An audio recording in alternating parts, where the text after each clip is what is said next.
radio for the masses. Headline edition, July 8, 1947. The Army Air Forces has announced that a flying disc has been found and is now in the possession of the Army. If the game is rigged, change the game. Game changer. I occasionally think how quickly our differences worldwide would vanish if we were facing an alien threat from outside this world. This is Fade to Black with your host, Jimmy Church, on the Game Changer Radio Network. All right. Good evening. How you doing? Fade to Black. I'm your host, Jimmy Church. Today is Wednesday, March 27th, 2024. How you doing? We're halfway through the week. An amazing week. Monday night, I just still can't get that show out of my head. Robert M. Knight was with us. And, rock photographer and UFO researcher, deep into it, man. That was a fantastic show on Monday. And last night, Vivian Chauvet, of course, was absolutely amazing. Tonight, one of my favorite people in the world is with us. James Keenan is here. Now, I've titled this show, well, we'll talk about it when I bring on James, because I caught myself in a little funny. And so we'll talk about that when he comes on. Tomorrow night, AMA, AJA, Ask Jimmy Anything. And I'm talking about myself in the third person. Ask Me Anything. It's one of my favorite nights where I can just relax, hang out with you, and share what I've learned or what I think I know. All right? Theories, ideas, life, guitars, music, food, all that stuff. So that is tomorrow night to wrap up the week here at Fade to Black. But tonight, James Keenan is here. And we're going to be talking about Skinwalker Ranch, Blind Frog Ranch, all of his investigations and what he does. But there's a thing about James you may not know. And I'm going to bring it up right now. Yeah, he's a field investigator. He's out there. He's getting stuff done. High strangeness, weirdness, right? UFOs, ghosts, spirits, skinwalkers, orbs, stuff under the ground, stuff up in the sky, all of that stuff, right? He's probably doing some spelunking tomorrow. But he was also a cop. That's right. He still has that aura. He had a career in law enforcement and private investigation that spanned over 20 years. And the thing with that, with his degrees and all of his stuff at university and University of California, Santa Barbara, was that the banana slugs? Was that university or was that San Luis Obispo? I'll ask James about that in a second. But you can apply that type of investigative knowledge to our community, and that's what he does. And of course, he's a cast member on Discovery Channel's hit show, The Mystery of Blind Frog Ranch. I want to welcome back to Fade to Black, the one and only. There he is, Kappa, James Keenan. James Keenan. People come up to me all the time, but especially that really don't know me, and they think I'm a cop. I got that thing, but so do you. Have you tried to shake it? I mean, once you have that thing about you, it's always there. But have you tried to shake it? Yeah, I have. It's hard to lose that. I guess the paranoia and that's just that inquisitive mindset. I've tried to shake it. It's not happening. Yeah. You should walk around on the street with like a spliff in public. Right? Oh man, it's hard to see cops. See, this is the other thing. I will talk about this all the time, but I go up to cops and talk to them. I'll do it in a second. It doesn't matter to me. And first off, they're not used to it, right? They're not. No, not at all. Not at all. The other day, I was on my Harley. I'm pulling into my neighborhood, and you never see police out here or anything. And you know where I live, and it's a different sort of atmosphere out here. And around the corner, I'm pulling in. There's a cop sitting there in an SUV, right? LA County Sheriff. And I had two choices: drive by him or stop and say hello. Right? I swear to God, man. Pop up the visor. What's going on? Nothing. What are you doing? Nothing. How you doing? I'm good. How are you? I said, I'm good. I said, you have a nice day. You too, man. And I drove away. but when does that ever happen? Rarely. You know, this never happens. Never happens. The title of the show tonight, Skinwalker and Blind Frog. Right? Now, I know what that means. But to those that don't, probably think this is a Brothers Grimm fairy tale or something, right? Skinwalker and Blind Frog. Two unique names, and they are two gifts that keep on giving. And so I'm going to start. Let's start with Skinwalker, then we're going to go to Blind Frog. But Skinwalker, just briefly. And now that you have not only spent time there in research, are you starting to assess the situation a little bit? What do you think is actually going on? Yeah, it's a lot of what I thought was happening, or what I considered to be gospel a couple of years ago or a few years ago. It's constantly changing. Direction is changing. What occurs out there is very transient, and it almost the phenomena that it's not just one phenomenon. There's a lot of phenomena occurring out there. Is always altering, whether it be. It's hard to explain it. That is the phenomena creating what we're seeing, or is it attracting what's going on, or it could be a bit of both. But I think over the years, what I've tried to delve into more and narrow down is the cause. Why is northeastern Utah, this location, the Uinta Basin and the Uinta Mountains, having all this phenomena, and people are coming into contact with high strangeness?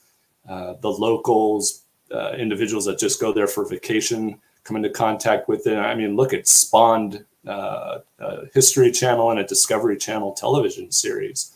One is going into its 5th year, starting next month.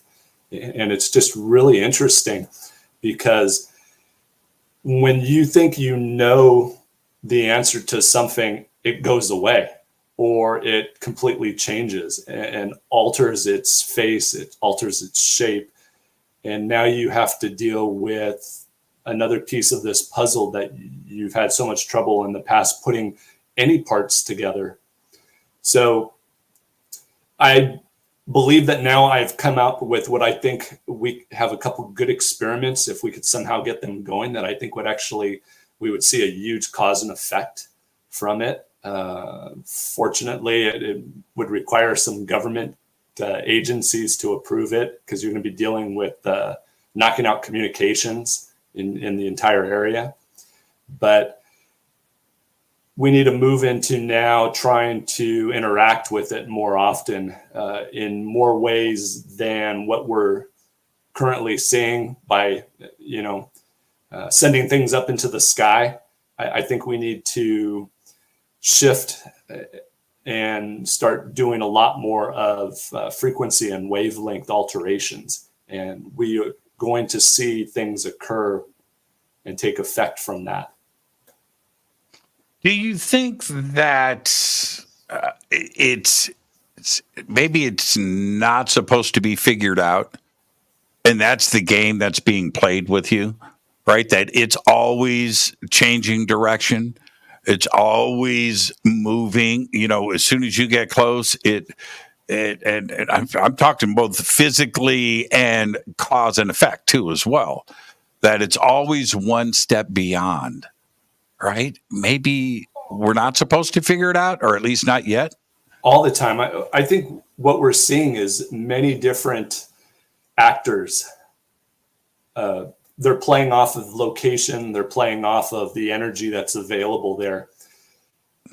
I think that there's something underground that is causing high electromagnetic energy. There's a lot of magnetic anomalies. Remember, when I talk about anomaly, I'm just talking about a shift from the standard normal of the Earth's location to something that's just not normal, whether it's a lower or a higher reading. But I think it's brought in government agencies, not just from the United States. We know of, it seems that there are 2 other governments that have had agents in the area. There may be individuals or beings that we don't understand yet, or that maybe shifts in the frequency and wavelength, or these time and spatial alterations. So we may be looking at, I don't necessarily think that it's something from space, but I think it's something here, just in a different space with us at the same time that we're dealing with. And just from what I've seen, and I guess we can get into that more specifics as we go on tonight, what has happened that surprisingly not many people have asked that question. If they watched the show, they kind of let it go. And I found that interesting, that it was forgotten about by many people. And I understand, in 43 minutes of 12 episodes a year, you can't get everything in and show everything that was going on. So they, during editing, they try to give you as much as possible. But some of the really good stuff was shown quickly and then not followed up on. And that kills you when you're like, oh my God, that's so important. And what happened? It just stopped being made known to the public. Yeah, that is, and I get it.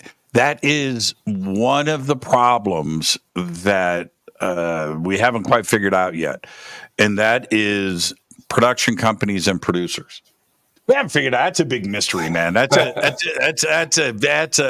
big one, because they come up with great story ideas. There's some great writing that is involved, things that you don't necessarily think of, and that's a great contribution, right? And then there's the other part. There's stuff that is included and because once you shoot, right, once you wrap as a cast member, it's out of your hands. Right. It's gone. It's gone. It's gone. It's gone. So stuff gets included where you're like, what? And then there's stuff that isn't followed up on. It's a cliffhanger that isn't continued on in the next show. The audience is left, screaming, and it happens all the time. And you would think that little detail would have been worked out by now, but this has been going on for decades in network television. Right. And I get it too. I mean, you would bore the audience if you actually showed them the collection of the research. You're talking about, I took a magnetometer over months and took, I think it was like 3,600 different data points, collected that. It took countless hours. Imagine having to watch that crap. You'd be bored out of your mind. But okay. But you also answered me politically. So the question, let's circle back now that we've dumped all of that on the table, and I love it. What is actually going on, right? Where is it our imagination running wild, or there is something paranormal? There is something not normal going on. That's it. It's more of a broad stroke. I don't want to get into the micro. We can do that later. But do you think that it is paranormal, that what is happening there is not normal? Yeah, there's high strangeness taking effect. The whole thing of paranormal is it's just not known. We don't know the cause. At some point in the future, it could very well become known to us. And then it would just be normal. It would be understood, or what we considered understood at the time, based upon the science of the day and the age. But you can't grasp the amount of things that really occur and take place. And you're standing there left shaking your head or scratching your head, wondering, what the hell did I just witness? Or, that's amazing. I got to show everybody, but you can't show everybody all at once. The way that the information is brought out is left up to production companies and the television companies. And the owners of the ranches, have a big say in how things are brought out to the public. And I understand that. We all have our NDAs and things that we can't disclose. But some people go and they experience nothing. And they're like, this is just crazy talk. And then other people, I don't know if they're affected more by the radiation or the electromagnetic energy that's available, the magnetic energy that's available. Maybe some people pick up on it more than others. Maybe brain chemistry in each individual is different, and something occurs differently between people. So two people could be standing, one person sees something incredible and intense, and the other person's like, I didn't see anything or have anything occur. And you're like, how did you miss that? And they're like, what the hell are you talking about? And that is a constant in the Uinta Basin, especially around Vernal and Roosevelt, Fort Duchesne, which is the Ute Reservation. Now, let's. I did a pretty serious back-to-back 3-season binge of Skinwalker. Right, watched it all at once over about a month. It took me about a month, right? And I've just got it all sitting there. And I would rather. There are people out there that'll wait once a week, and the new season is launching, right? And that's fine. I don't have that kind of patience. I think it takes more patience to binge something, but I also like to watch it back to back, right? So I did that with Skinwalker. And the cliffhanger, there's something about the Mesa. Now, I don't know, right? Now, it's my opinion. I think there's a giant metal something underneath there that's ancient. And the Mesa itself is a million years of dirt that's blown onto it, erosion and weather and everything else. And that's the shape of it now. You think it's a hill, but I think that there's something else that's under there. And so anyway, so back to your point, this, they're up in the helicopter and they capture this white object that appears to pass through the Mesa, right? It goes in the back, passes out in the front underneath the helicopter. Now, it's pretty clear what you see in the video. Now, I'm not saying something passed through the mountain. I'm saying the video shows what appears, right? This white orb, zipping in, passing through the Mesa, then popping out the other side. Nothing. You can't leave that kind of, you need real investigation of that. Right. And the drilling on the top of the Mesa and the drilling in the side, we can't wait 6 episodes. Go up there with a big ass drill, excuse my language, and drill into that. Let's get some, let's peel back the layers. Let's go. And it's frustrating to me. Do you feel that same frustration? And what do you think is underneath that dirt on the Mesa? So I'm right there with you. I think the Mesa is really whatever is below the Mesa, underneath the Mesa, is producing the energy that is either attracting or creating the high strangeness, the phenomena that we're seeing. There are entrances into that Mesa. Unfortunately, it's on reservation land and on other private property. So that's the conflict that is occurring, is there are 3 or 4 different entities that are fighting for rights to that Mesa. and it's a draw right now. And the Native Americans in the past would go specifically about half a mile or a mile south of that mesa, set up at a very specific location, fasting, chanting, using drums to change frequency and vibration. They're altering something, and then things start occurring on that mesa. So we know it's been going on for hundreds of years. And we know that the Native Americans on the reservation have access through this one entrance into the mesa. Now, I'm not sure if there's something that was man-made or other being made under there, or if there was maybe a large meteor or an asteroid that's there. Right. And that's the other good possibility. You could have this huge amount of stone, minerals, metals that are creating high magnetic effects, electromagnetic effects. You have 500,000 plus kilovolt power lines that were put in 1982 right across the mesa that are not kept clean properly and produce a massive amount of energy directly below the lines. You're talking about 500,000 plus kilovolts that have now helped charge whatever is below ground. And then you're talking about the good possibility of running water from a north to a south direction that's high in magnesium, moderately saline. So it can carry a damn good charge, maybe a reason why the phenomena is transient. And you're putting all this together. So maybe we have a natural cause that's creating paranormal effects.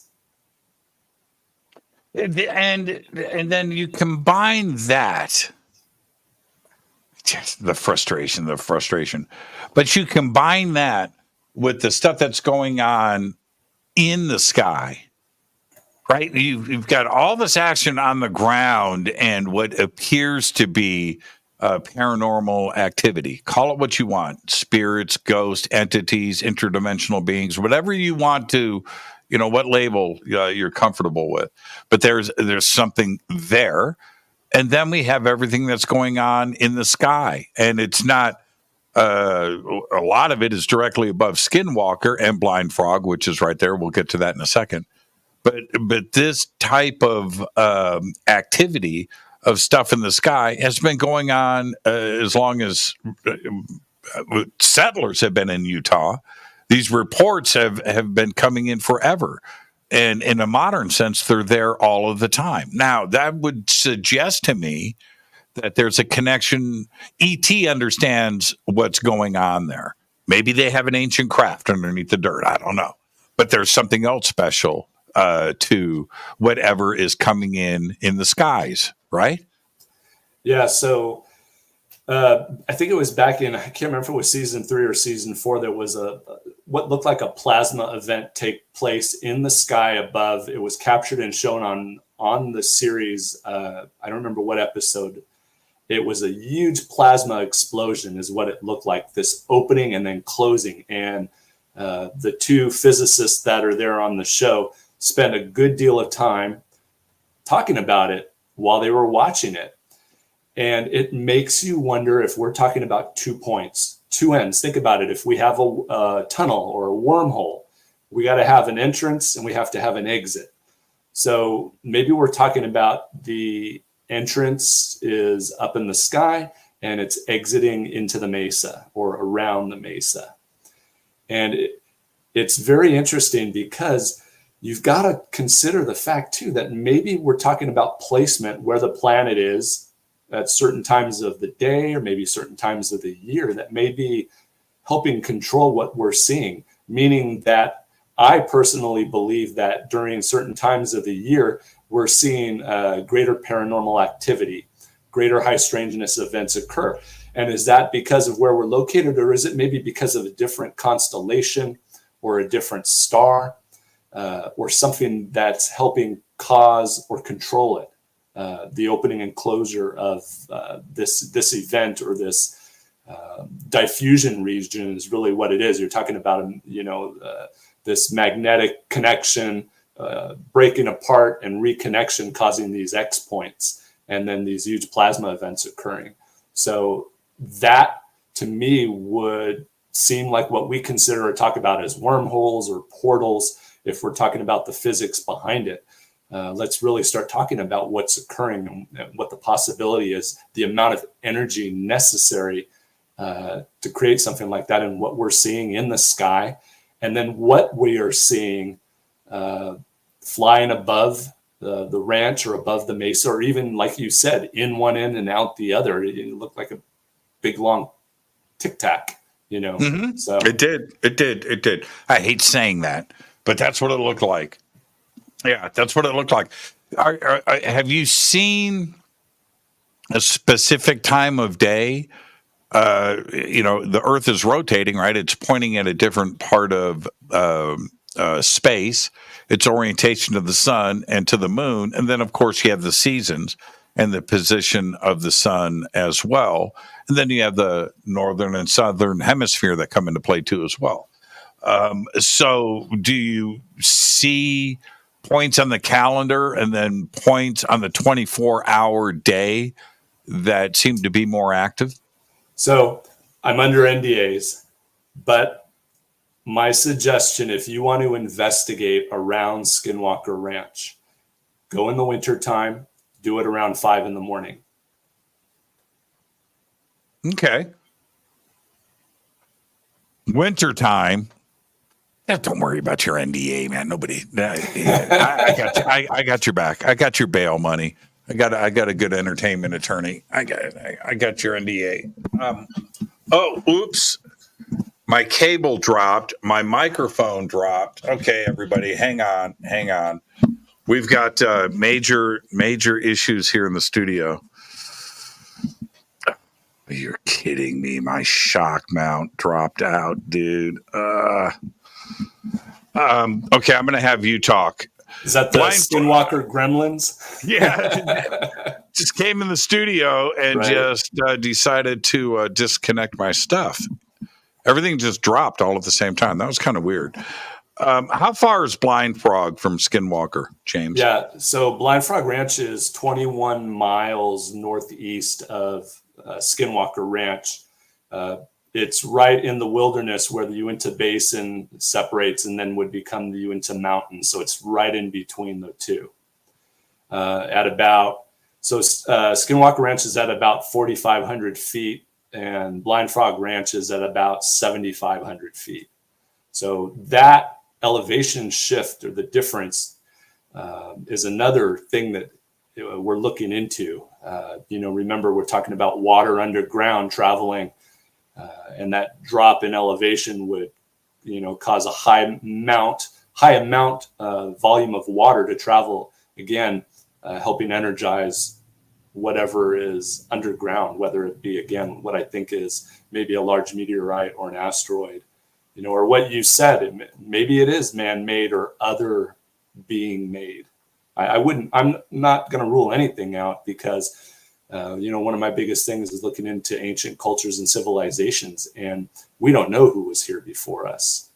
Too much crap has happened, too much history has been lost, too many cataclysmic events have occurred for us to really know our past. Yeah, and before somebody goes, well, why would you just leave a spaceship here? Well, haven't you driven down a road and seen an abandoned car on the side of the road? Right? Who left that there? Who never came back and got it? And why we do that kind of stuff. We were talking about that earlier today, James. Right. I'm out in the desert and I find a plane in the desert. It's like what interesting stuff abandoned in the middle of nowhere. How did it get there? And so maybe ET wants it back, or maybe it's emitting signals back to its origin point.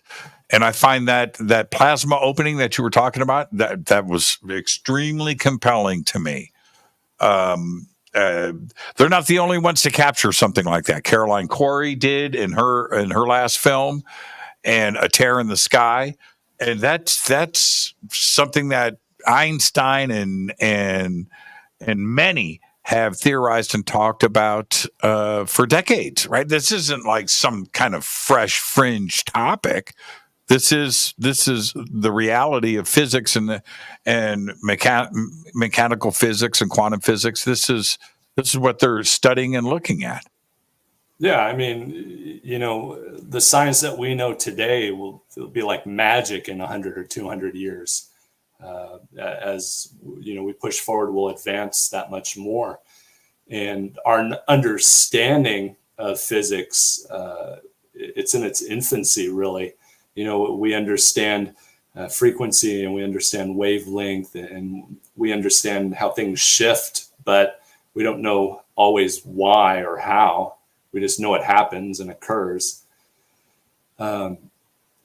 Same thing, we may be watching natural events that we just don't know take place, and other entities or beings that were here before us and may still be here know how to use them, whether they be for entrances and exits or for charging their spaceship, that broke down here. Who knows? The programming that is happening right now, and I've talked about it a lot over the last week, James, and I'm pretty amazed with this, that right now on Netflix and Apple TV and Max and other, there are many fresh TV series that are all dealing with ET contact and receiving signals. I'm just like, okay, Yeah, all right. Why now? yeah. What? And it's the same thing with Skinwalker and Blind Frog and what seems to be some sort of activation happening there. Yeah, you have to ask the same thing. Why now?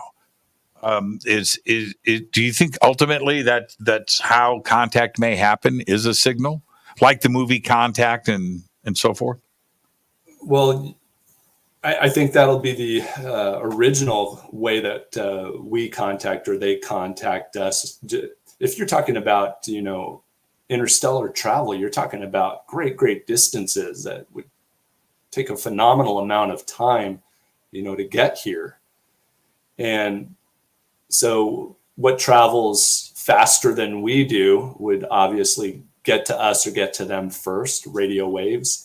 You have these nice long wavelengths that can go a great distance because it's a low frequency, travel forever, and somebody's bound to hear it and maybe the same way, but then you think about we're this tiny little marble in this massive ocean. So you have to put those odds also.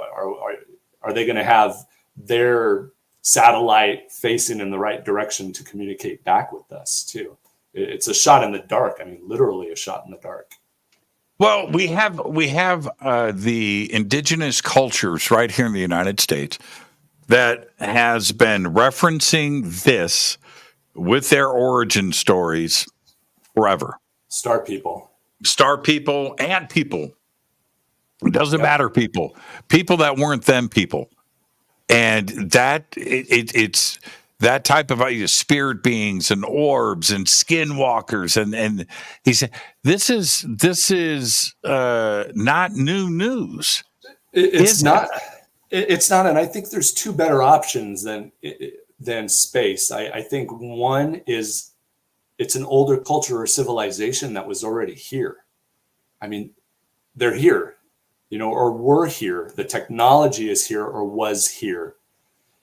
Millions of years could have passed between us and them, and there's no artifacts remaining because everything would be destroyed. Or the other thing is there's a good potential possibility of interdimensional. We're talking about time and spatial differences. So they're occupying the same time, just the space is different. And when you think about 3 dimensions, if they're a higher dimension, the only time we can see them is when there's a bend or a slight shift and it enters that 3rd dimension. And then that shift or that bend stretches back out, just like magnetic effects. There's a reconnection. It stretches like a rubber band And then when it comes back together, it releases all that energy. So if we're talking about different dimensions, we would only get a glimpse or a shimmer of them when they accidentally bend into our space-time. So I honestly believe that it's just more plausible that we just occupy the same space, and they're here already, just we can't see them, or that they were already here in a lost culture or civilization. And a lot of people talk about the ocean. Are they below there? But think about like what we're seeing on the Uinta Basin. Maybe they're underground, and we're thinking too shallow. We're thinking 40, 50, 100 feet, let's drill down. But you got to think, we're talking more about 800 feet, 1,000 feet just to start. When we go underground into the cave systems, we can go 4/10 of a mile. And then we were starting to run into these underground lakes, which are called sumps. You're talking about a lake underground. Where does it go to? And is there other cavern systems on the other end of the water system? So there's a lot of possibilities that I think we should look at more than just from outer space, because outer space is, I think, the most difficult to get here. Well, but except, okay, the reason, and I understand that, I do, but that's if we look at it with our level of understanding and technology.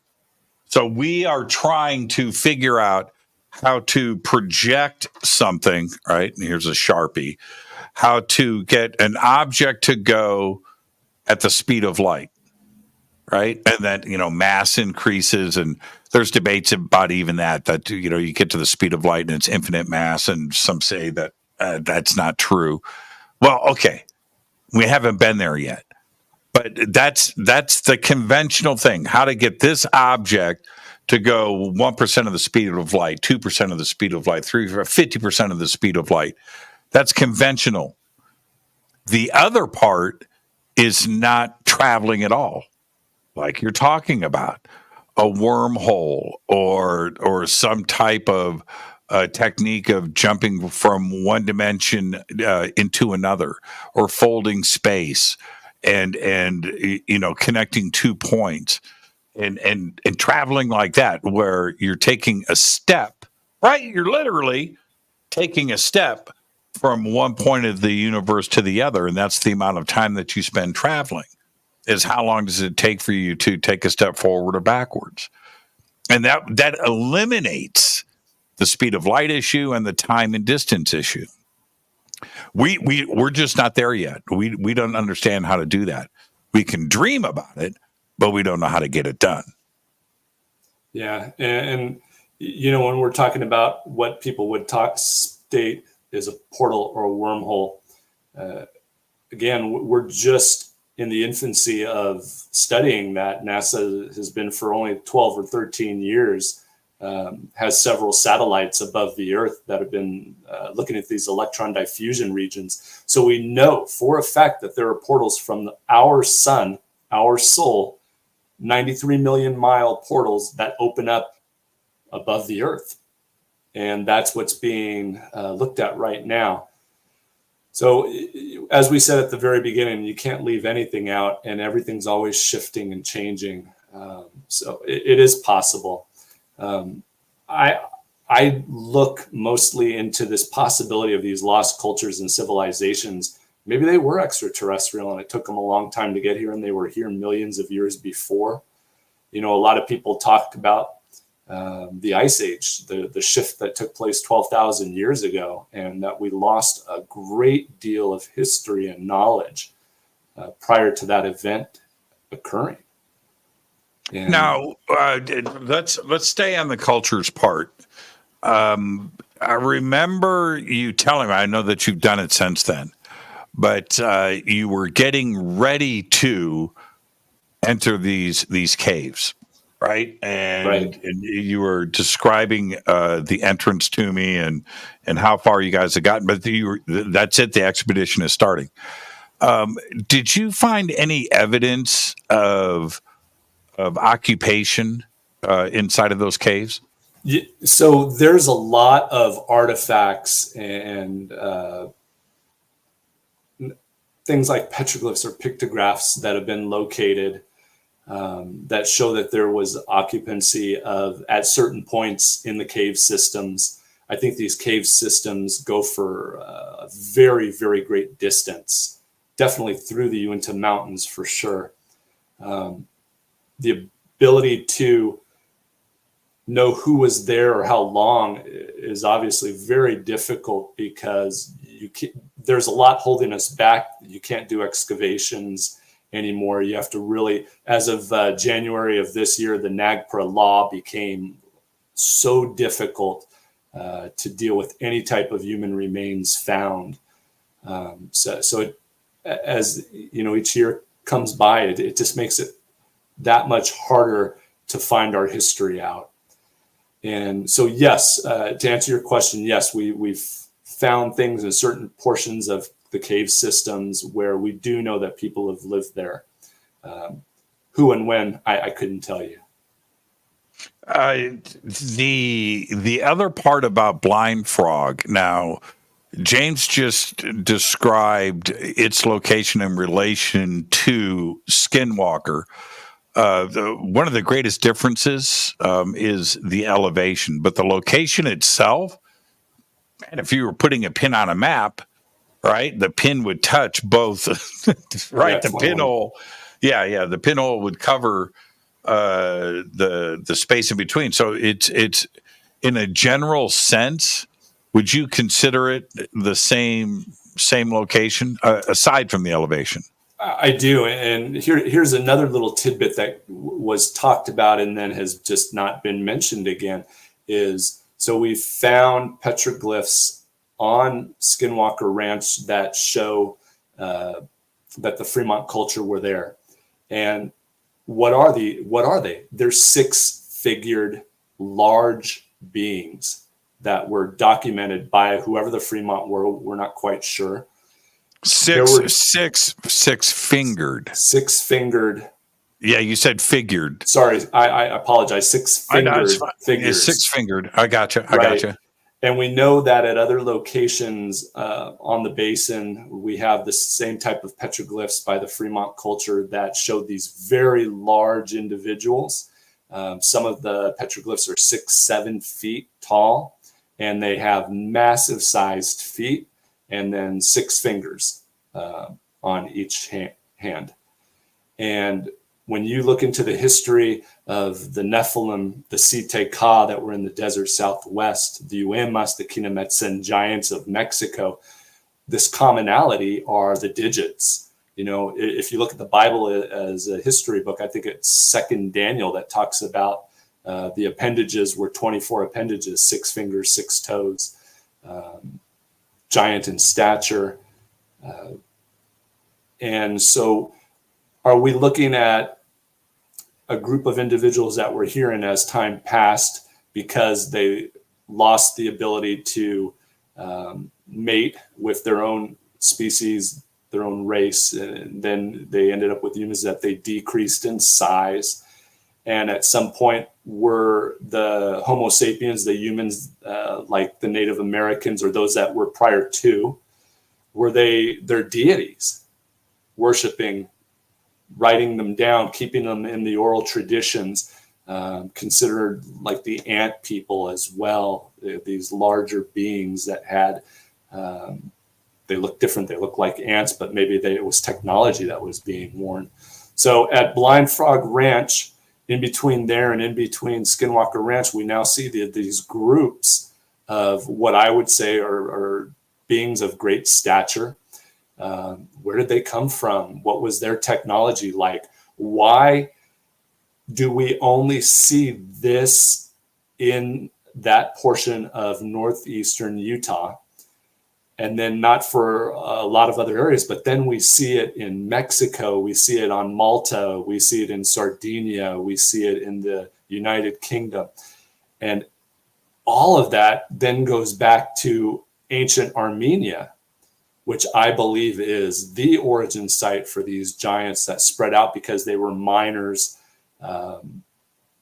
the Navajo said that the Starnake were these people of great stature that had technology that made noise and they mined. So were they looking for something? Were they mining? And then did the Phoenicians have their maps and went out to Malta, Sardinia, came here, followed up? And what were they looking for here? Was their culture here? Was their technology here? And it was just lost. So now we have this connection of northeastern Utah with what I believe goes all the way back to ancient Mount Ararat, which I believe is one of those origin points for a cataclysmic event.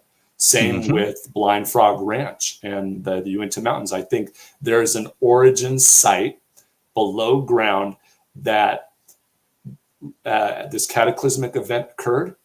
And hundreds of years later, they were brought back up and then became what we know as the Native Americans.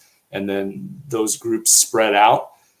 I think that there's a connection between the Aztec in Mexico City when it was Tenochtitlan with Cortez. And we get into that on the show because the treasure that was recovered when Cortez was pushed out of Tenochtitlan was more than likely a large portion would have been brought back to where the Aztec were originally from, which was Utah. They're Uto-Aztecan, just like the Ute, like the Paiute.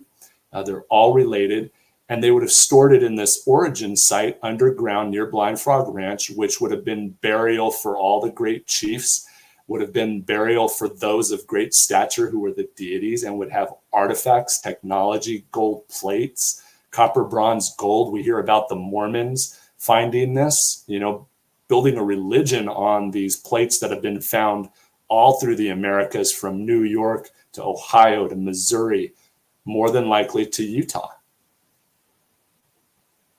Here's the thing. Okay, let me back up. Oh, no, I've got to back up twice.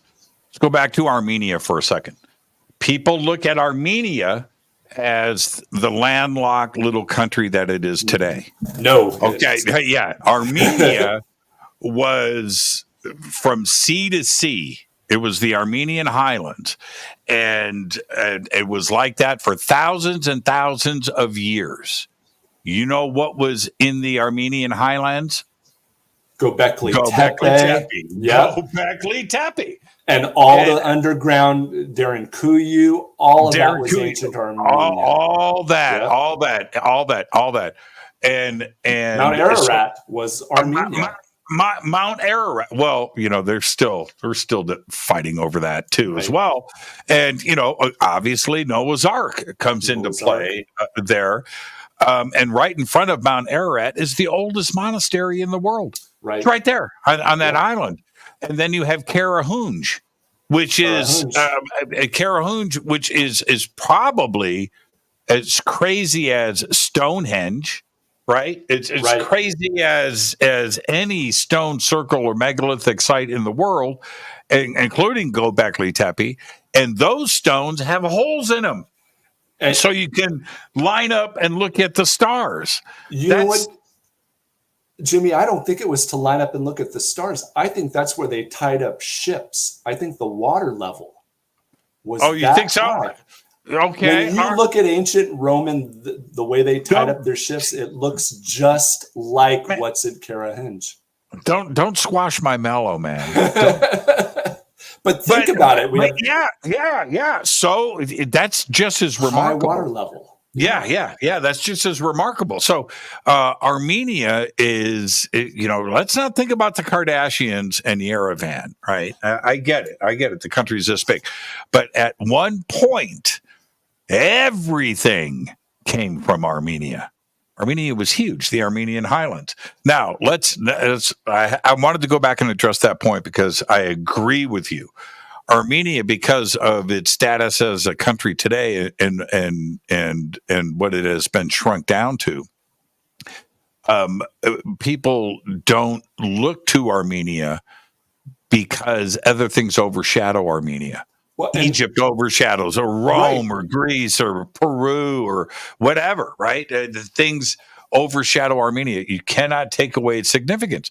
And Göbekli Tepe, man, is not Turkish. No, it's not, man. And they specifically state that Hike was of tall stature, a giant that fought another giant and defeated him, and then created a nation state. And you're talking about Armenia, I think is the fourth oldest nation state on the planet. Period. And probably the oldest. It could be, right? Oh, right? yeah, before nation state, absolutely. Yeah. Okay, here's another Armenian fun fact. You ready?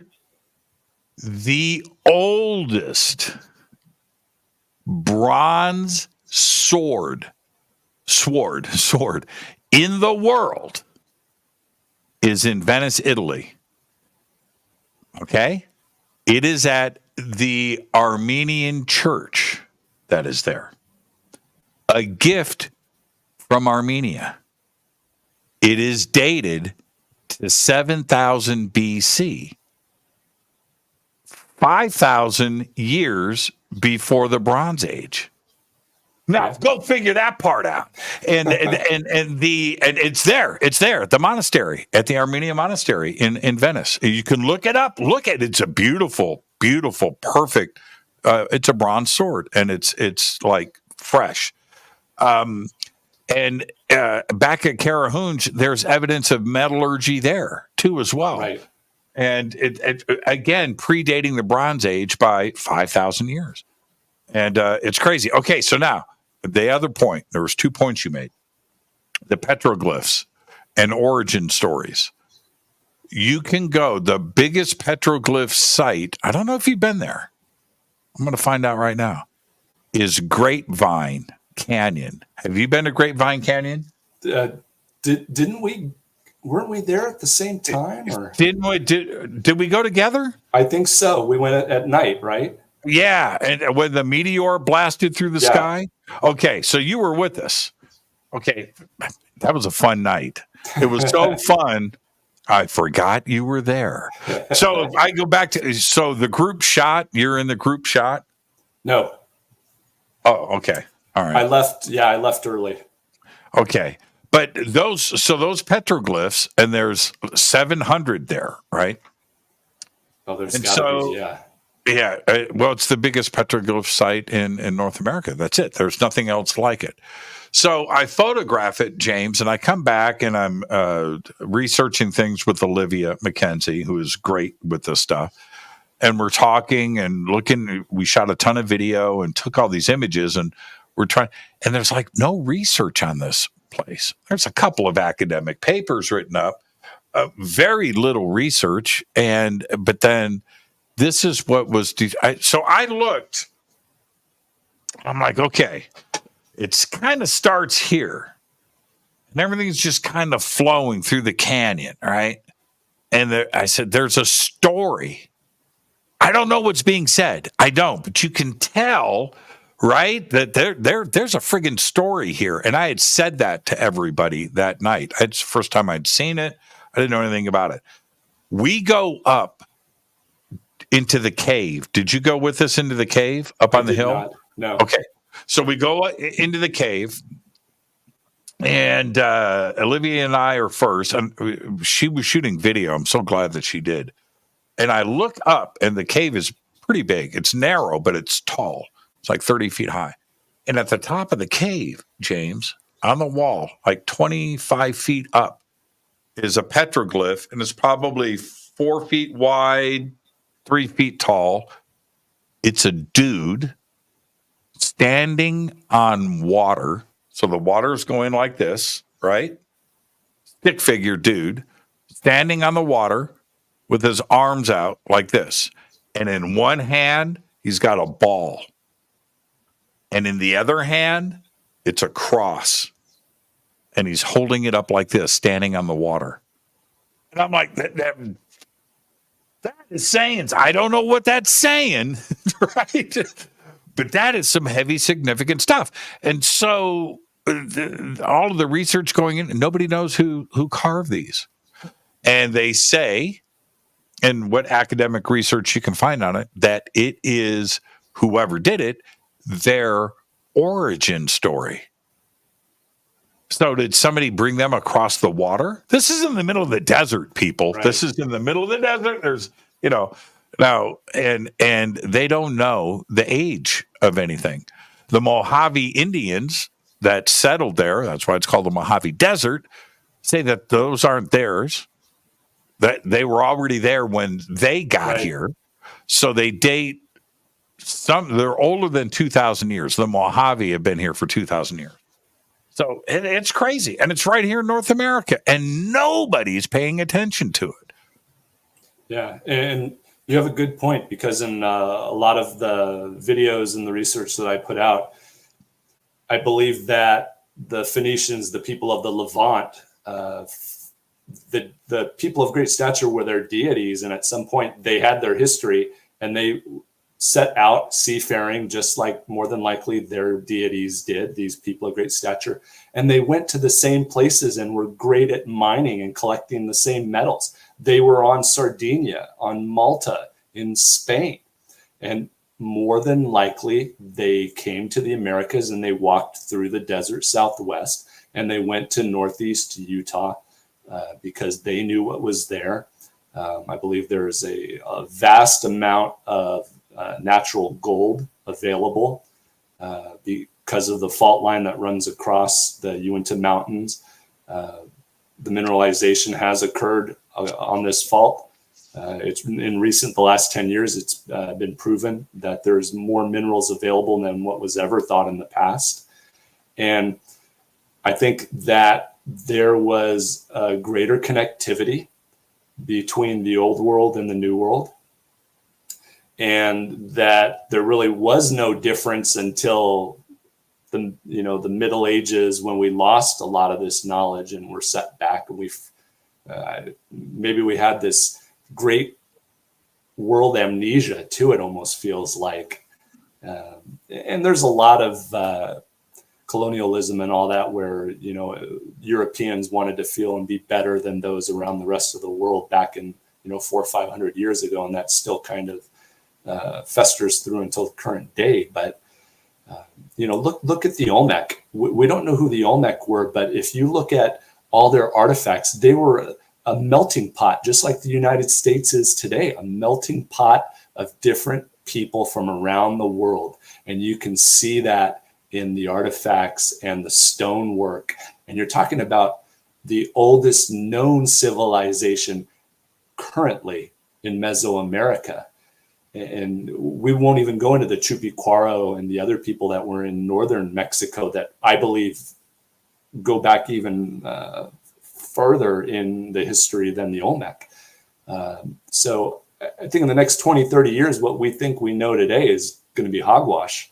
And it's going to be a whole new historical data history paradigm shift in science. And they're going to see that the paranormal and this lost culture history are intertwined, that we could have learned so much more that much quicker if we were more open to what we've lost of the past, or the fact that we're just not willing to say, oh, our history goes into the distant past 12,000 years, not just in the last 7,000 or 6,000 years, when agriculture and husbandry became the main. Well, you're right about that. And I understand, because I'm one of them. I love Egypt. Dude, there's nothing like it. There's nothing like going to Egypt. Nothing like it. I get it. But Central and South America and North America, always treated like, the redheaded stepchild. I'm sorry if I've offended the redheaded stepchildren out there, but largely ignored. And anybody that any archaeologists or anthropologists, certainly up until modern history, and I'm talking about the 1980s, right? But up until then, if you brought up anything older than 1,000 years, 2,000 years, you were ridiculed. You were run out of town. You weren't allowed to talk about that. And yet we were excavating sites and things. The Olmec, as crazy as it, people need to understand, that is modern history. That stuff was found last week. Right. And that stuff was not allowed to be discussed. And the more that is found in Central America, and that includes not only the Mayan cultures, but you've got to look at how advanced the Aztecs were and their understanding of engineering and astronomy and the way they approach things. It's all right there. And it's bubbling and more to the surface. Then you get down to Peru and Bolivia and look at what's going on there, which to me, I think it just points back, like you're saying, it's probably going to be 50, 100,000 years or more that this land was occupied and developed, and it was an advanced civilization. Yeah, I couldn't agree more with you. I think that there are still locations underground that will show our origin and have technology that is greater than what we have today. And people go, well, the only thing that we have are these petroglyphs. Well, think about it. The only thing that would survive is stone. In today's age, what do we build with? We use wood. Well, guess what they used in the past too? It was wood. Look, they found, I think it was like 150 or 130 years ago in the mountains of Russia, that tall, I think it was like 20-foot tall wooden totem that had writing on it and everything. And they just recently, I think last year, now dated it to 12,000 plus years old because it fell into a peat bog and survived. Right. So they were using exactly what we're using today. And look at the Aztec. We have very little of their wood. And that was just 500 years ago, you know? So things deteriorate, they disappear. And unfortunately, the history disappears with it.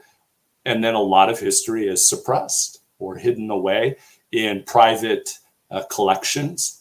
You know, it may not have been on purpose, but a lot of people, especially 100, 200 years ago, purchased a lot of the artifacts that were found, and it's never come back to the public. So we don't know exactly what is out there in these private collections. So I think government might also play a part in suppressing some of that information. You know, they have a lot of people always talking about the Smithsonian and all that. But I think to a greater degree, just the people that own these and have them in their own collection has hindered our ability to move forward and learn more. 100%. You know what achieved status in the 1800s? Well, it wasn't a Bentley. They weren't around yet, right? Okay. You know what did?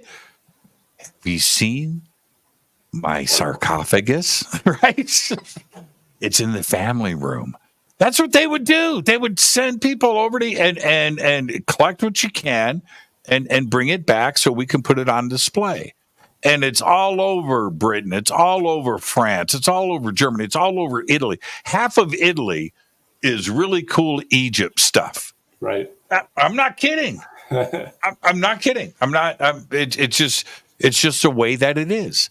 And it goes on here in the United States too as well. But back then, that was the thing to do. That was your status symbol. Okay, on Friday, everybody come over for dinner. We're going to show you our mummy. Right? I mean, it was like that. Yeah. It was like that. Absolutely nuts. Let's take our break right here, James, and our guest tonight, James Keenan. Now, we're talking about Skinwalker Ranch, Blind Frog Ranch, ancient history.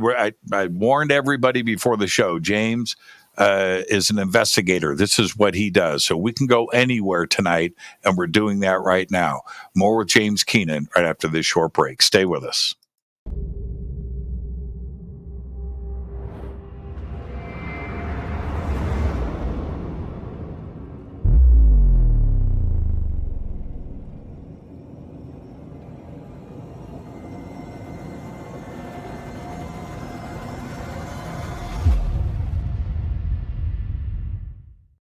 Subscribe to our YouTube channel to get your alerts and access to over 2,000 videos. Click that subscribe button right now.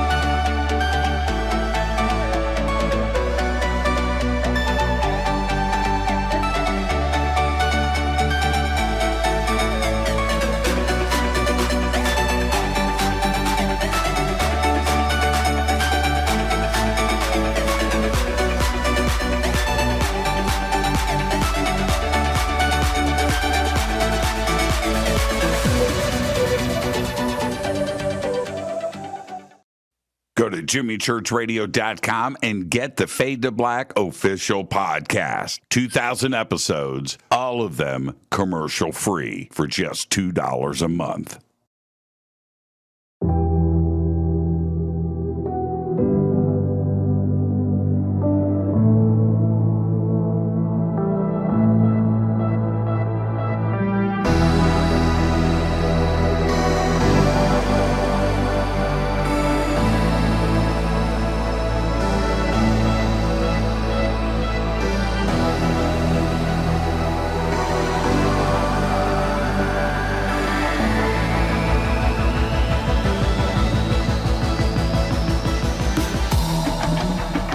This is Jimmy Church. Please visit and explore Egypt this October 3rd through the 14th, 2024 with Billy, Elizabeth, myself, and very special guest and the #1 podcaster in the world, Sean Kelly.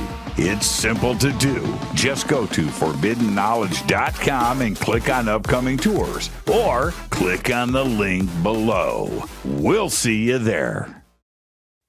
Watch Into the Vortex on Gaia TV. It's Fade to Black for the screen. Simple to do. Go to Gaia.com, search Jimmy Church, or click on the link below.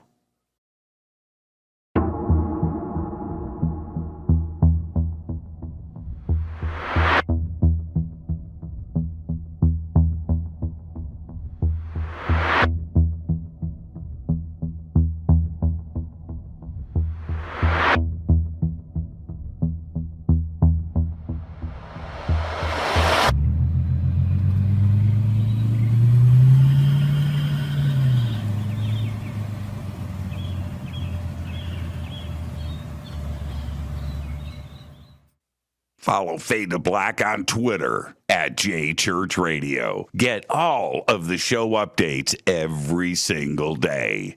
It's now called X, but who cares? How you doing? Jimmy Church here. Special announcement. Get your Fade to Black T-shirts.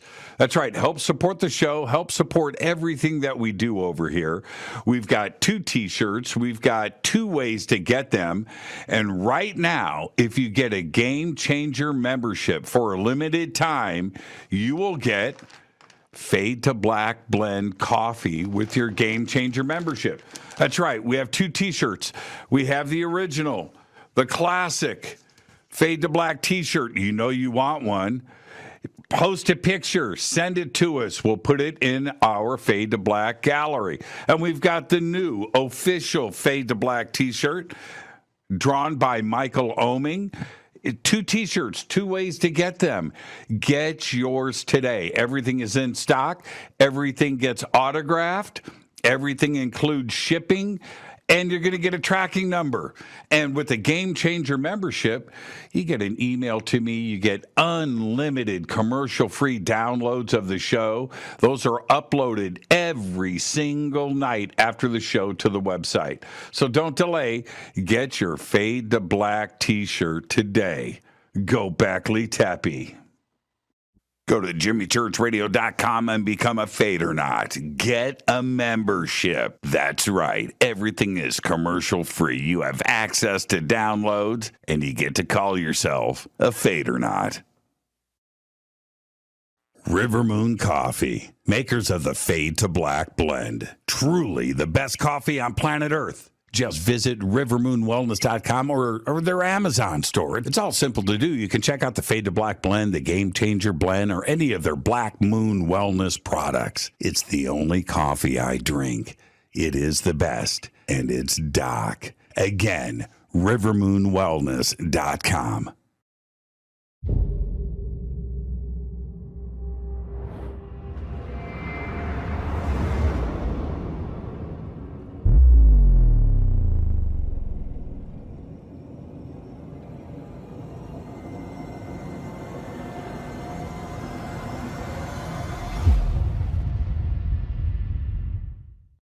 All right, welcome back, Fade to Black. I am your host, Jimmy Church. Tonight, James Keenan is with us.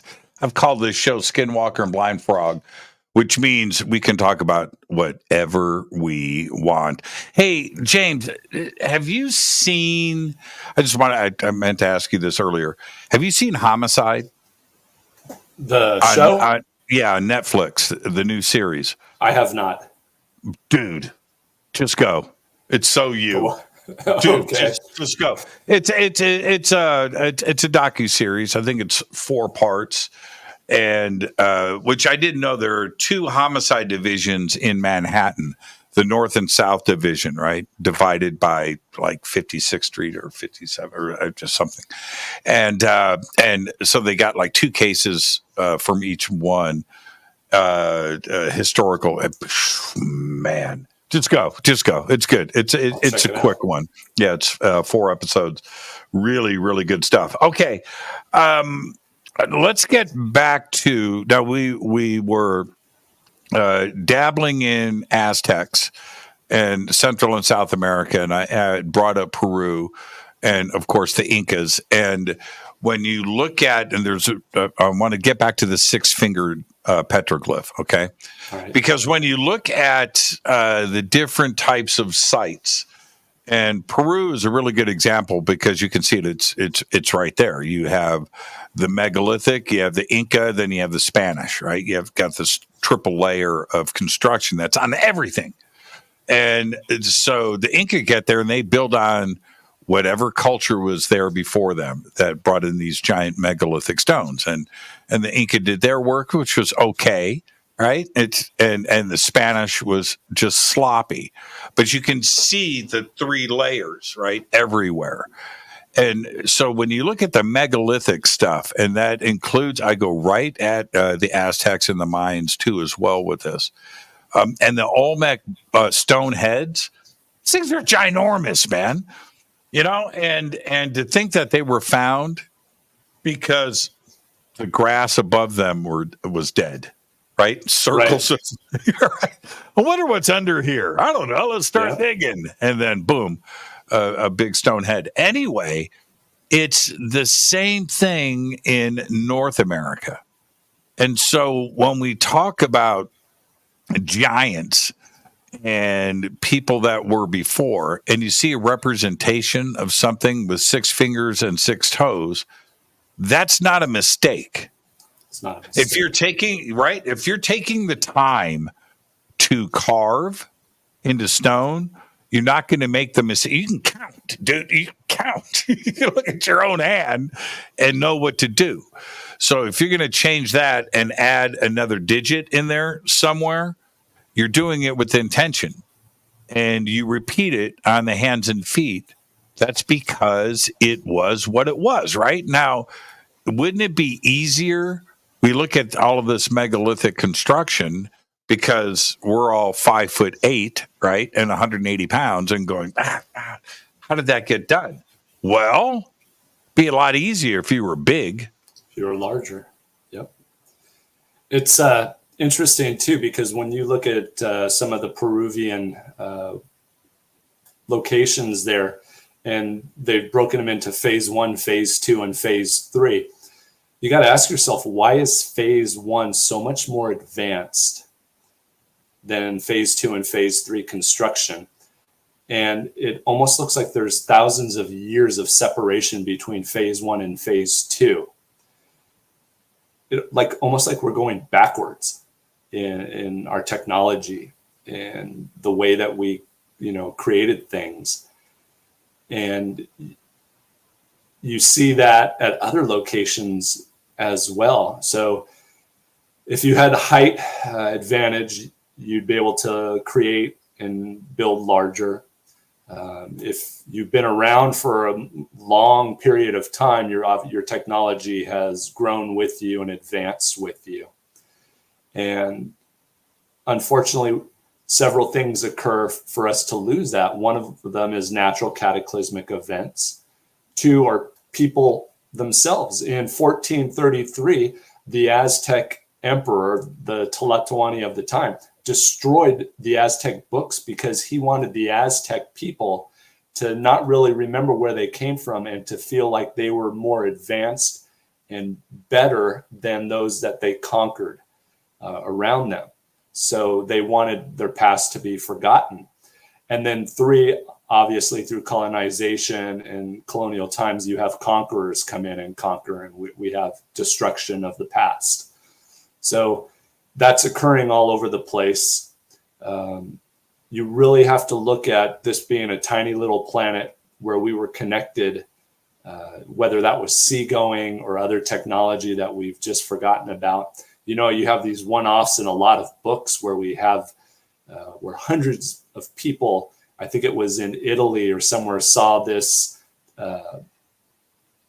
ship that was flying around, and it was noticed and drawn from multiple directions, multiple vantage points. So many people saw it. We have these one-offs that maybe somebody got hold of past books or documents and were able to construct it or learn from it and then make it again. But it's all this lost world history. It comes back to that there was probably a culture that was throughout the whole world, whether they were conquering and taking metals and minerals, which is what it looks like, and that's just kind of who we are. It was everywhere. It wasn't just in one or two places. It wasn't just 7,000 years ago. I think we need to really start digging into what's below our feet. At Skinwalker Ranch and Blind Fog Ranch and the rest of the Uinta Basin, it's not just there. Weird sightings occur all over the place there.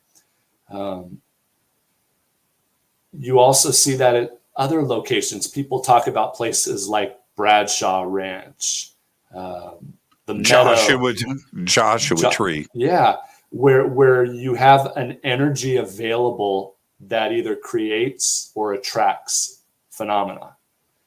And I think everybody in them has this inquisitive mindset that, you want to know why. You don't have to believe in the paranormal, or you don't even have to call it paranormal. You can call it high strangeness or just the unknown.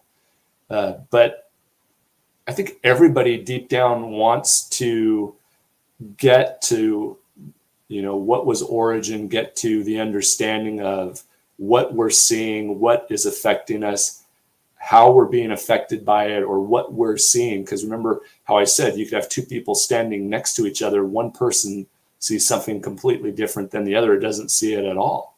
And we have that occur all the time.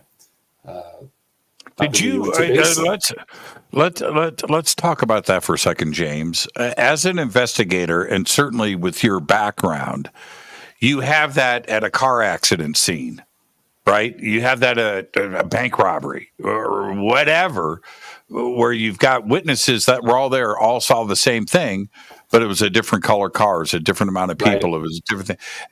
And this isn't anything new to you, but when you apply that to the paranormal, does that change your approach? Yeah, because you have something tangible always to work with in law enforcement. When you're conducting a criminal investigation or even a civil investigation as a private investigator, there's always something tangible to go back to.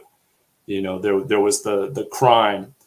It's occurred before, so you can look at the past, how it was looked into, how it was prosecuted, all of that. But when you're talking about the paranormal, you don't know where to begin. You don't know where to end.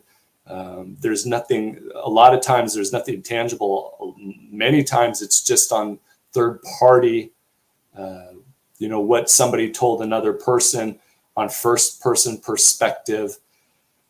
And it gets frustrating because we have all these eyewitnesses, or we have all these third party knowledge that, hey, they passed this information down to me or whatever. But finding the actual physical evidence or the artifact, the smoking gun, I guess you could say, it's very difficult. And now it's extremely difficult when you're talking about high strangeness or paranormal. So it gets very frustrating. Like I had said earlier, you have 43 minutes every week, and they show what they want to show. Their main thing is to make money, to get commercial time sold. So you're not going to get all of the data collection that went into that week. And remember, too, that what you see in 43 minutes could have taken 1 or 2 weeks or months of collecting data and getting information, going out and talking to witnesses, pulling out the magnetometer, the ground penetrating radar, the LiDAR, and then seeing where the anomalous activity is taking place. I think a great thing that's been done recently is getting the public input. They've created groups where people go through all the data. There's a lot of things, that 1 or 2 people could miss, where hundreds of people looking at the same thing might pick up on something that absolutely was missed. And I think everybody has that inquisitive investigator in them. And so I get a lot of messenger texts and all that. And I always try to go through each and every one of them, because you never know where the correct information, where the correct data set, where the correct data points are going to come from.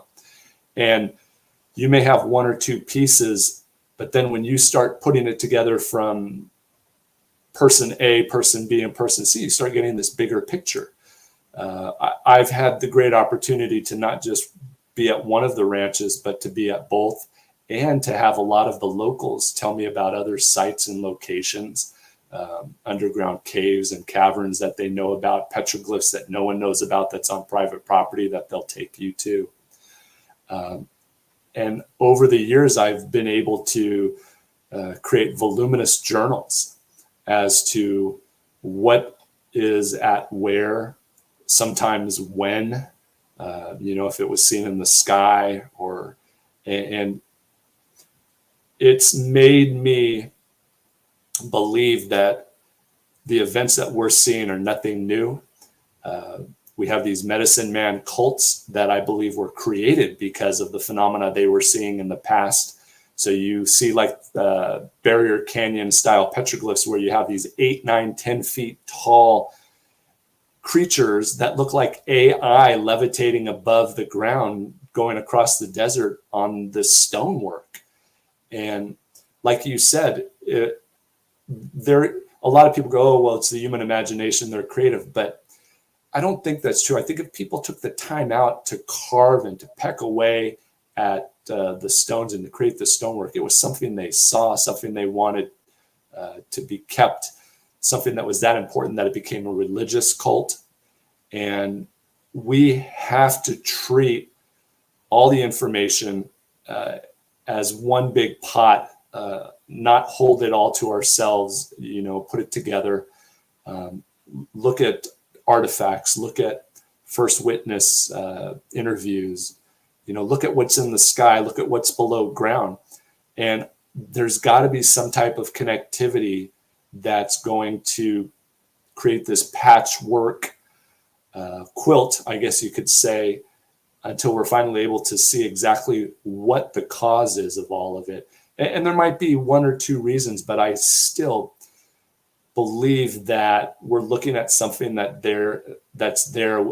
It has to be like a meteorite or an asteroid, or like you had said, a large ship or something that is putting this energy output that's just very different than most of the world. And we find this in little pockets of the world, like Sedona, Arizona, or outside of Sedona, Arizona, outside somewhere in Alabama, and then another one in Colorado, just random. It's random.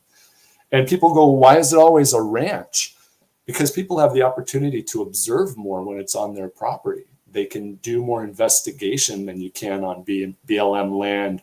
Or like I told you, a lot of these new laws are making it very difficult to be able to do excavation. The new NAGPRA law that was introduced at the beginning of this year, you can't touch anything. You have to stop, and it gets, the local Native Americans are brought in, and they get to decide what occurs. And that includes pictures. You can't even look at photographs any longer of human remains. That's illegal now.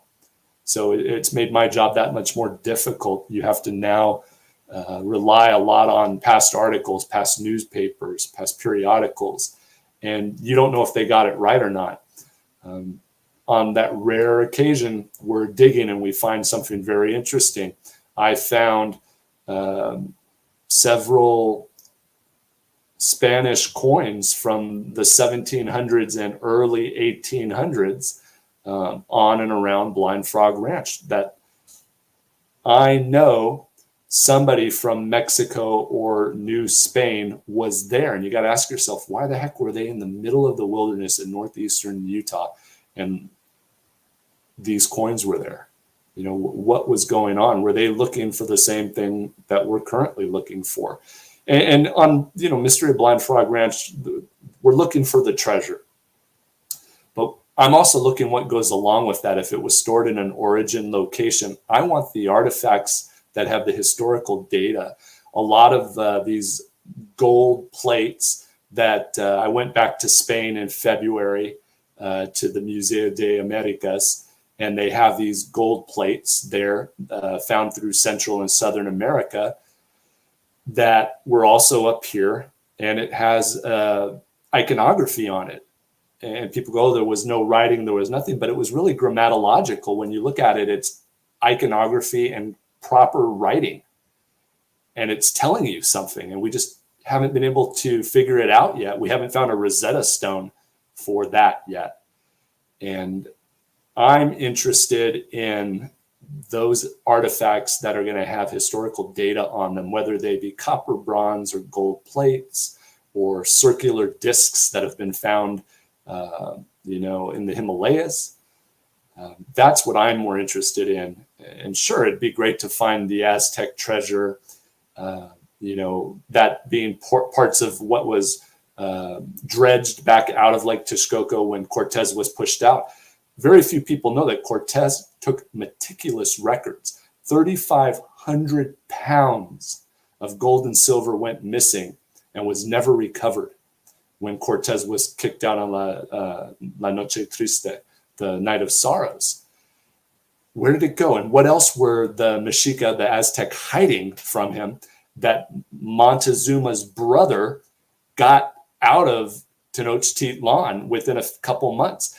And when Cortez came back, Montezuma's brother died within a month of being the emperor. So he interrogated the last emperor, who was Montezuma's nephew. He didn't know anything because they secretly had everything removed from the city. Oh, they knew the Spanish were coming. Oh yeah, and the good stuff. This is kind of the story, but I think there's a lot of truth to it. They left some stuff for the Spanish to get. Right. To throw they did that. There. Well, right? What they did was stuff. They got the good stuff out of town way before the Spanish got there. Oh, absolutely. And I was in the archives in Spain, in Sevilla, looking for journals or information that was overlooked. Because when you look at these old journals and these old books, you got to think some of them are 500 years old. And what I didn't realize until I got there was the pages bled together. The top and the bottom bled into the page. So it's very difficult to see. There's Latin and Old Spanish, which I can read a lot of Spanish, but I can't read the Spanish they were writing. And then they went from Latin to Spanish, and it's extremely difficult. There's got to be some information there that we haven't seen yet or we overlooked, because there's 80 million pages of documents in 43,000 carts that are kept at the archives. But you're exactly right. When Cuitlahuac, who was Montezuma's brother, he broke the treasure into 5 or 7 separate sections. 5 or 6 of those were tiny little things in case people were watching, that they would go and think they got the treasure. But the main treasure, I firmly believe, was brought back to Utah and buried at what I believe is known as Tamhuan Khan or Tamhuan Chan. And I believe it was origin for all Uto-Aztecan people and maybe all Native Americans in the desert Southwest. We have tons of stories about it. Unfortunately, like I said, in 1433, the Aztec emperor destroyed all the history books. It wasn't just the Spanish that destroyed the books in the Catholic Church. And if we can find where that treasure was, I would bet a lot of money that we're going to find an ancient burial site where all the high chieftains are buried and where the deities are buried, which were these giants. You think that they went that far north? Absolutely, because all the way to Utah. All the way to Utah, because the Spaniards contacted the Pueblo, and there are accounts of them talking about a vast amount of Aztec warriors with their slaves moving north from where the Pueblo were at the time. And we have some of these oral traditions that some groups like the Zuni Pueblo had that let me, unfortunately, the elder that he passed away a couple of years ago. But there was information about what was being carried, what the crates or the cases looked like. And they were going towards origin, which was back to Utah. And remember, too, that the Spaniards were up there mining, too, because there's a vast amount of gold available there. There's a ton of mines in the area that are listed as everything but gold. But when you look at what's listed as secondary or tertiary, every one of them has gold listed. And if you owned a gold mine, would you tell everybody, hey, I'm working a gold mine? No, you tell them, I'm working, making concrete or cement or quartz, I'm pulling that out. You would keep that knowledge hidden. So you have to go into the minor details, the little, the writing at the bottom that talks about what else is being found. And you have natural gold, you have gold that's already been smelted and turned into artifacts. You have gold that Cortez took those artifacts and smelted them down to gold bars that have been stamped. They found gold Spanish bars, finger ingots, large 25 and 50 pound and 80 pound bars up in the Uinta Mountains that have the Spanish seal on them, that the tax was paid. What the hell were they doing there? They found a Spanish cannon from the 1600s up in the mountains, but that's in a private collection that we're not going to be allowed to look at or seen, except I got to see some of the photos. There's just a lot of stuff. It takes years to gather the information, to then put it all together, and then to get data points. I have a background, I have an associate's degree in science. So I understand a little bit about physics. I use many different magnetometers and ground penetrating radar in the work that I do at both locations. I've done at Skinwalker Ranch and at Blind Frog Ranch. I found 120 plus foot void that was no more than maybe 8 to 10 inches in diameter that went down 120 feet. Was it a natural fissure, or was this created so that they could breathe underground while they were mining, or while something was being created under there? It's very interesting. It's time consuming. It costs a lot of money to be able to do this. And, people are always like, well, why didn't you do that? Or why didn't you do that? Well, it takes time. It takes money to be able to go out boots on the ground and get it done. If you look at a lot of in ufology or a lot of this past cultures and all that, these people that we see in the mainstream, they're regurgitating a lot of data and information that's always been out there. We talk about these giants that were in New Mexico. Well, I took the time to find out that all the information that are in these books about giants were got from several newspapers. One was out of Salt Lake City, one was New York, and one was San Francisco. Well, I found out that the real newspaper that carried the original article was in Spanish, and it was incorrectly translated. So the information that are in these books about giants is wrong, because the translation back in 1902 was incorrectly done.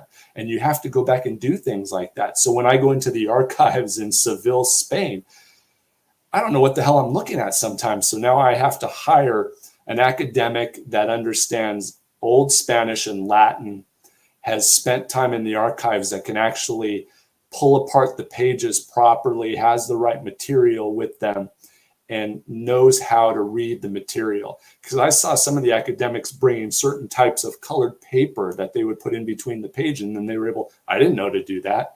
It takes time to catch on when you're investigating a criminal investigation. Weeks later, I could be laying in bed and like, boom, oh my God, I totally missed that. And now I cracked the case, and that's what you have to look. You have to look at all the little details. What was done incorrect the first time? You have to be willing to be boots on the ground. You have to build relationships with people. You have to be willing to take the time out to go through every email, every text that you get from people, because you don't know when the right information is going to come in, who it's going to be from. And there's been people that have pulled up to me in the parking lot of a restaurant in Vernal and been like, hey, I saw you on TV. I got this thing here I want you to come look at. Well, holy cow. It turned out to be one of the biggest clues, And then we made another great friend who had been collecting these beads that we've been finding on Blind Frog Ranch for like 40 years. Yeah, and I've seen. Yeah, I have some. Yeah, and we traced that back to Venice, Italy. Yeah. They're pretty crazy. I probably got about a dozen. Yeah, and they're real trade beads. Wait a minute. Did you give them to me? No, Dwayne did. Yeah, Dwayne did. Okay, all right. Well, can we talk about Dwayne for just a brief second? Sure. You introduced me to Dwayne, right? And the owner of he still owns it, right? Yes, right. He's the owner. And when I met him, I want to talk about UFOs with Dwayne. Okay, so not where probably anybody was expecting to go, but so I meet Dwayne, big guy, right? Rancher, cowboy, right? Strapping. I don't know how old he is, but he's just he's been there. He's seen things that you and I know nothing about. That would probably curl our toes. And I can imagine what his friends are like, right? Other guys out there on the range in Texas. But anyway, so I meet Dwayne, and then I interviewed him, and he had mentioned a couple of things about some craft. And so later, he didn't want to talk about it. And he had told me, he said, man, me and my cowboy buddies, we don't, UFOs are not what we sit around and talk about. But since then, he has certainly been more open about this. So can you comment on that? And have you seen anything in the skies above Blind Frog? So actually, Dwayne and I did a presentation to Phoenix MUFON where he talked about the 9 spacecraft that he saw over the ranch. This was back in, I think, 2007 or 8. and that they were cloaked in what looked like clouds. They actually outran the technology, I guess. And he witnessed 9 UFOs above the ranch. And he talks about this United Space Federation of Fendon, I believe it's called, or Hendon. So he gets he's been at several UFO places where he's given presentations on what he saw, and it's really interesting. I personally have not seen anything in the sky out there, but there have been quite a few people that have talked to us and discussed what they've seen above the ranch. I do know that last year during filming, we had several very interesting helicopters come very low above the ranch, and they weren't, I don't believe they were BLM or anything like that, looking for markers or trying to clean the electrical lines that were up there. So that was something that I witnessed last year during filming, but I haven't. We've had other people that have talked about Bigfoot being on the ranch, and they've seen, I guess, these round type oval constructions supposedly that they live in just north of the ranch. But I've never seen any of that personally at Blind Frog Ranch. Now at Skinwalker Ranch, like I said, I have seen some just incredible things that. Like what? Like what? Tell me. That plasma event that was shown, I wish I could go into more detail as to what continued to occur and how long it was that event occurred and what it looked like was controlling it. But I have trouble sometimes, being able to form the words to get it out as to what goes on there. That whole area is connected by whatever is creating the energy, but it almost is like a yin and a yang, or a cold and a hot, dark and light between Blind Frog Ranch and Skinwalker Ranch. There's a big difference on how you feel when you're at each of the ranches and what occurs, but there's something that ties them together, along with other properties south of Skinwalker Ranch, that was very important to the Utah Territory Indians. And here's another thing too, is people talk about the Ute Indians, but Jimmy, the Ute weren't in Utah at that area until about 1861, when they were forced onto the reservation that was made for Utah Territory Indians. It was really for the Shoshone and the Paiute. So a lot of people have been asking the wrong group for past information when they should be asking the Shoshone and the Paiute, specifically the Timpanogos, which were the snake band Shoshone, who Chief Wakara was their chieftain, where a lot of this is tied back into the Mormons and to the Spanish. It's so crazy how we have all these different histories, all these different people from different parts of the world tied into this tiny little area in the desert Southwest, and why it was so important to them all.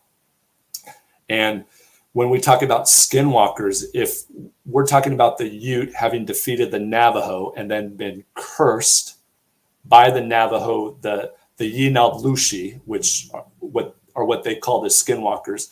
They practice Adishgash, which was dark arts and sympathetic magic. It didn't even occur there. It was actually in Colorado and New Mexico. So we even have that history incorrect. But the Ute, it was introduced in the early and mid 1990s, and it became a part of their culture. And how phenomena can affect a group is very interesting. And it has now almost like it's manifested or created itself off of people believing in it. And I know it sounds strange and weird, but it almost seems like some things are manifested or created by just a belief system. And it what's the word, materializes or becomes real. There's been a lot of dogmen. There's this difference between the Skinwalker and the dogmen that are in that area. And I personally think now that it's not really dogmen or skinwalkers, but it's a secret society of Native Americans that are protecting something underground. And they are very protective of the entrances to that mesa above Skinwalker Ranch. I can't help but think of my cousin Vinny. Did you say Ute? Youths. Youths. Okay. Did you say Ute? I couldn't help myself. But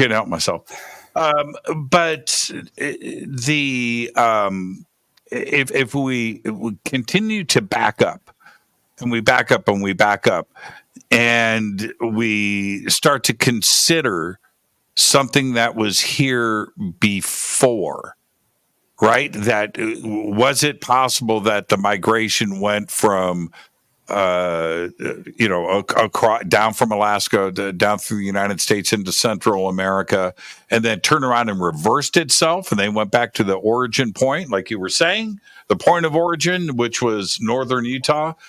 That's pretty amazing, but it makes a lot of sense. And here's the other part with the petroglyphs, and you're right about the Utes, and I brought up the Mojave earlier. They all talk about who was there before them. Right. There isn't a culture that doesn't do it, and we have that right here in the United States. And those petroglyphs are telling a story. But here's the issue that nobody really wants to tap onto: to carve those during those periods, your daily life was searching for food. You were trying to survive the day. Any artist carving on a wall, you're dying on the savannah, right? That's it. So if this was getting done, and six-fingered this, and origin stories, and giants, and if this is being preserved, it was more important than surviving the night, which was that was your goal, was just to make it until the sun came up every single day of your life, right? And to carve these was no easy task. Right? Can you imagine that? Just chipping away one little nick at a time until you've got this display done. That's a lifetime, James. Yeah. You're absolutely right. You have to think, why was it so important that this needed to be preserved, and not talked about, but documented on the stone so that it would be preserved for future generations. They felt it was that important. A lot of them you'll look at and you can immediately tell, oh, this is a map of the area, their hunting grounds and all that. But then there's these ones like you look at and you're like, what the hell am I looking at? It looks like what we would consider a craft landing on three, like things coming out of the bottom of it to land, and this unusual anthropomorphic figure coming out. Or we see these anthropomorphic figures popping up out of what looks like a doorway or a portal at Dinosaur National Monument, which is about 40 minutes from both of the ranches. And you see these anthropomorphic and zoomorphic features that you're like, what the hell are they? Let's stay on this, because it's one thing. I get it. You see it in nature, you carve it in stone. Okay? A deer. Right? Okay, I get that. A tree. Right? But it's the stuff that doesn't exist in nature that is preserved in stone. Right. What were they seeing? you and I, when we were at Grapevine, there's a frigging double helix. Oh yeah, yeah, big. Okay, Huge. Big. That thing was 4 feet Huge. tall. Right. Now, what is excuse me, but aside from DNA, which I doubt that 3,000-year-old Indian cultures knew what DNA looked like. No. Maybe they did. But it doesn't exist in nature. You're not seeing that in nature. And then, so where does that imagination come from? And you remember, okay, and I want your response to this. One, that double helix, that was crazy. And you remember on the stone behind that was the astronaut dude with the helmet, with the thing. But next to the double helix looked like a cell. Remember, it was a circle and had stuff in it like mitochondria, and that's what that looked like to me. And that's next to DNA, next to a spaceman with it. It's like, wait a minute, what are they really doing here? Because this stuff doesn't exist in nature, but they are trying to tell us something, that they came from space. I don't know. It's interesting. I don't know. You see a lot of petroglyphs. It's what you do. I do, and I tell people when you saw that double helix, what the heck went through Keenan's head? I got to say, I tell people the only one that knows what it means is the artist that created it, the person that carved it or drew the pictograph. They're the only ones that know. What did I think? I think you and I were like talking. It looks like the double helix of it's DNA. DNA. Yeah. Mm-hmm. That was the first thing I thought about. I mean, are there other possibilities? Absolutely. Will we ever know? I don't think so. There's no, Rosetta Stone that, translates from, petroglyph pictograph carvings to English. There was another one too on that one stone all the way out by itself that looked like some type of asteroid or meteor coming down that crashed. And sure enough, the anthropologists from California had stated that was, I think, an occurrence in 1064 or something of an actual event. Right. I read the same thing. Yeah. So it's really interesting because like you just said, they saw it. They drew it or they carved it, and I said earlier, something occurred that medicine man cults were created and religions were formed around what we're seeing. They had people doing their hunting and gathering for them so that they could take the time to practice this religion or this not memorization, but creation of these documents on stone. Because they knew that nothing else would survive long enough than carving. How crazy was it? We come off that hill, and we saw that comet or meteorite crashing, and then that freaking flaming ball flies through the sky. Was that crazy? And you're saying Grapevine. Most people don't know that's right outside of Laughlin, Nevada. Boulder City. Yeah. Just out there in the middle of nowhere. And I remember the craziest part about that trip is you have the casinos in your rear view mirror, and then you make a left-hand turn and you're right there with these petroglyphs. They're right there, man. That this isn't some drive for 4 hours out into the middle of nowhere.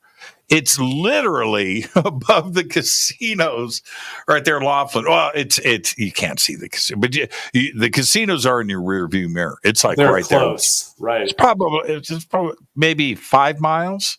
Yeah, I'd say 5 miles. Yeah, 5 miles. Yeah, it's really, really, really, really close. But that meteor was quite the trip. That thing was big. It was low. It was, you remember, it was flaming. God, that was crazy, man. Perfect spot to be viewing something like that. We were in the past and the present. Yeah, right. We were all looking at the sky at that moment. That was crazy. That was crazy. I think I heard it. Did you hear it? No. I think okay. Man, it's funny. So, what do you think as we're going to close this out? And here's the $1 million question. We're going to end on this. Is there going to be an ending to Blind Frog Ranch? Do you want there to be an ending? Do you want there to be an ending to Skinwalker Ranch, the TV shows? Or do you is it the journey and just have this continue? What would be more fun? Season 4 wraps because you guys find Montezuma's revenge, right? Right? Or do you want this to continue? Same thing with Skinwalker. Honestly, I want to find the treasure. I want to find, this location that I'm pretty sure exists just north of the property or at the property line, the northern property line of Blind Frog Ranch. I've always been in it to end it. I've put in a lot of time, personal resources for it. I've made a few finds, which are pretty neat. But yeah, at Blind Frog Ranch. Now, Skinwalker Ranch is a different story. I honestly think that they need to jam the electromagnetic range between the low hertz up to about 10 gigahertz. Jam it completely and see what happens. I think we need to perform some different techniques that are more intrusive to the phenomena that's occurring. And I think that we would get results that I don't think would end the show or end what we're looking for, but it would sure make it a lot more interesting. I truly believe that we would have some type of interaction immediately between what's there and what we're doing if we just knock out certain ranges, or maybe it'll know that it's going to occur and knock out our technology. It's happened quite a bit. Man, if I'm Brandon, and I got a lot of respect for Brandon Fuqua. I really do. I really do. If you've got it all, right, what do you do? Well, dude, do what he's doing at Skinwalker. That's right, man. He's just doing it right. But he's one step short, though. You know what I would do? Do you remember when they were breaking the drill bits? Right? They were coming down and hitting, and they couldn't drill any further. Right? Sure. Okay. That was sissy stuff. Go get the tunnel boring machine from France. Get that stuff, fire that thing up, the nuclear powered boring machine, and light that candle and just go right into the side. Just and not some little drill bit you got at Harbor Freight. No, forget that. Bring out the big guns. That's what you do. And lawsuits be damned. I don't know about that. Yeah, that's what you do. That's what you do. That's. I'm serious. There's something, and here's. I'm going to leave you with this thought. Look at the shape. Look at the shape of the Mesa. Does that match what's going on? I've looked at it on Google Earth, man, and it is an anomaly. Everything else, it's symmetrical. It's got there's a shape to it. There's a thing, everything else is rugged mountains and crazy and raw, but not the Mesa. So that's what I would do. That's what I would do. I would get a tunnel boring machine and I'd go to town. We need to get you in charge, Jimmy. Brandon knows how to find me. I'll talk to you, brother. What's next for you? You're going to start the next season? Filming soon. Yes. Man, you and your NDA. So you're filming soon, and just congratulations. And I like the way that you work, and you're very pragmatic, and you think that way. You think like an investigator, and that's what this community needs more of. Thank you for that.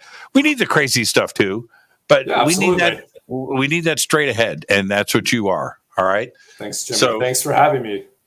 James, you're the absolute very best, brother. Thank you so much. Take care. James Keenan. And now I've got links for James below. And he's going to be taping a new season. I just don't know when. I tried to get it out of him for you guys. And there you go. Thank you, James. Perfect show tonight. And tomorrow night here on Fade to Black is should be once a month, AJAAMAA. Ask Jimmy Anything tomorrow night on Fade to Black. Try to do it every month.